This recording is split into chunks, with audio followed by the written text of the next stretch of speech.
O escândalo do INSS que veio à tona nessa semana é ainda maior do que parece, não apenas por conta do envolvimento do governo Lula, como ainda por conta dos milagres que aconteceram por conta dele. Vamos lá, contextualizando rapidamente a situação. Na última quarta-feira, 23 de abril, o presidente do INSS, Alessandro Stefanuto, foi afastado e posteriormente demitido por conta do escândalo que veio à tona nessa data. No mesmo dia, houve ainda afastamento de 6 outros agentes públicos e pelo menos 5 prisões. Só que o esquema é ainda maior do que parece. 11 entidades foram alvos de medidas judiciais. Uma delas é o Sindicato Nacional dos Aposentados, o Sindinap, cujo vice-presidente é José Ferreira da Silva, conhecido como Frei Chico, irmão do presidente da República, Luiz Inácio Lula da Silva. De acordo com a investigação da Polícia Federal, eram realizados descontos mensais de aposentados e pensionistas do INSS, como se eles tivessem se tornado membros de associações de aposentados, só que sem que eles soubessem ou tivessem autorizado esses descontos, ou seja, eram descontos ilegais e criminosos. De acordo com as investigações, os desvios podem chegar a 6,3 bilhões de reais. A gravidade dessa situação é muito grande e, na verdade, é muito maior do que a imprensa tem feito parecer para a população brasileira. Primeiro, por conta do envolvimento dos integrantes do próprio governo Lula. Nessa sexta-feira, 25 de abril, o Poder 360 publicou uma matéria com um levantamento que mostra que o governo Lula recebeu as organizações envolvidas nas fraudes no INSS por 15 vezes para reuniões durante o atual mandato. Foram 8 datas diferentes em 2023, sendo que uma delas foi com o sindicato do irmão do presidente Lula, no dia 21 de julho, outras 5 datas em 2024 e mais 2 nesses primeiros meses de 2025. Todas essas reuniões aconteceram no INSS ou no Ministério da Previdência Social ou ainda no Ministério do Desenvolvimento Social. Agora me permita deixar ainda mais claro. Todas essas reuniões aconteceram enquanto esses crimes estavam sendo praticados. Por sinal, o mesmo Poder 360 mostra que o valor total em descontos do INSS explodiu sob o governo Lula. Em 2019, o valor foi de 604,6 milhões de reais. Em 2022 foi de 706,2 milhões de reais. Em 2023 já subiu para quase 1,3 bilhão e em 2024 ultrapassou os 2,8 bilhões de reais. Só Deus sabe qual seria o valor total em 2025 se esse escândalo não tivesse estourado agora.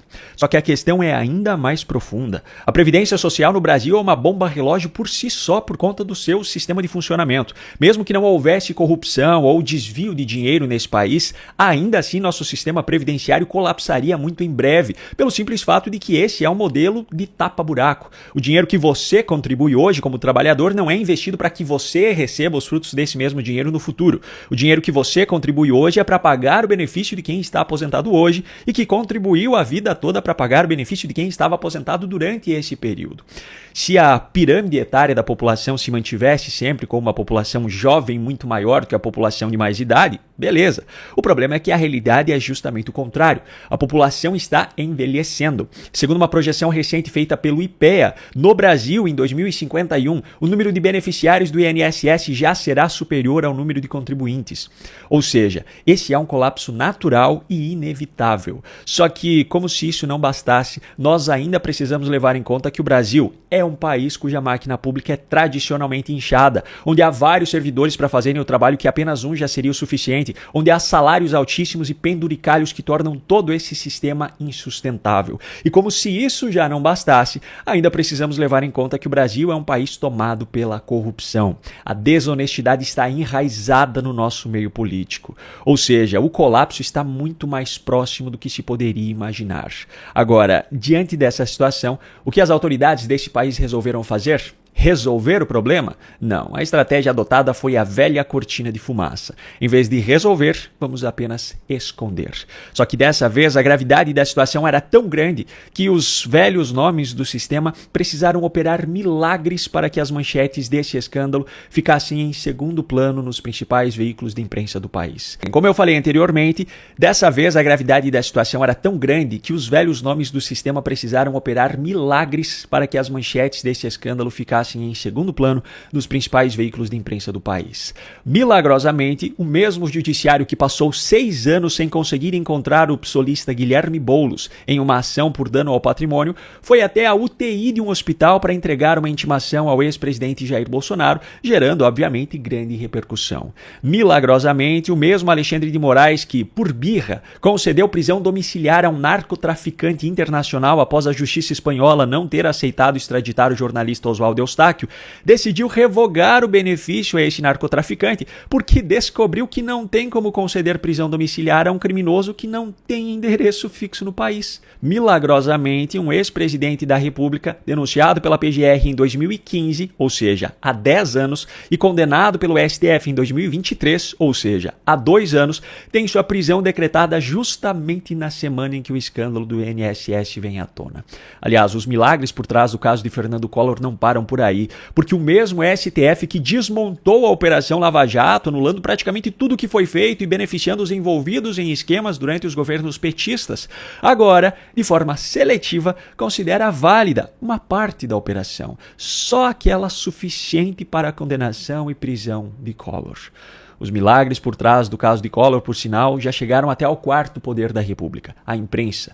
O pessoal da Globo News está se desdobrando para defender a prisão.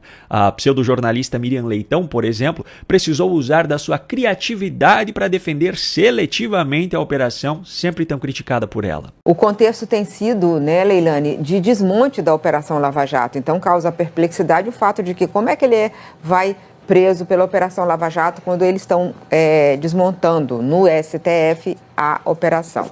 É preciso entender isso porque é tudo muito complexo. O caso de Collor de Mello não é julgamento em Curitiba. Então, o primeiro ponto é que aquele ponto de que havia uma relação promíscua entre o Ministério Público e o juiz do caso, né? Eles teriam uma agenda política contra o presidente Luiz Inácio Lula da Silva, não se encaixa porque, na verdade, ele foi julgado diretamente em Brasília porque ele é senador. Segundo, tudo que foi anulado pelo ministro Dias Toffoli foi do caso Odebrecht. Ele está no caso UTC. Em outros militantes da emissora, a situação está causando uma certa confusão mental com a qual eles ainda não aprenderam bem a lidar. Agora, Merval, Flávia, da Pieve e Otávio, quem está elogiando a operação da polícia do lado nas redes sociais, eu estava aqui recebendo alguns comentários, precisa decidir, porque não dá para criticar a Lava Jato e elogiar a investigação da PF que levou Collor à cadeia. Então, isso é outra discussão que a gente faz aqui o tempo todo sobre as delações premiadas, como a gente mostrou, essa investigação tem ali muito da sua base na delação do Ricardo Pessoa, que era um empreiteiro investigado, um dos principais investigados na Operação Lava Jato. Então, para mostrar a importância dessa investigação, porque não dá para você achar que está certa a prisão do ex-presidente Collor, como na minha visão está, porque essa investigação teve começo, meio e fim, e só teve fim porque o ministro Moraes deu fim a essas medidas protelatórias da defesa, e achar que a Lava Jato não fez, não de fato aconteceu aqueles esquemas todos. E aí, qual é a sua opinião sobre tudo isso? Me conta aqui nos comentários.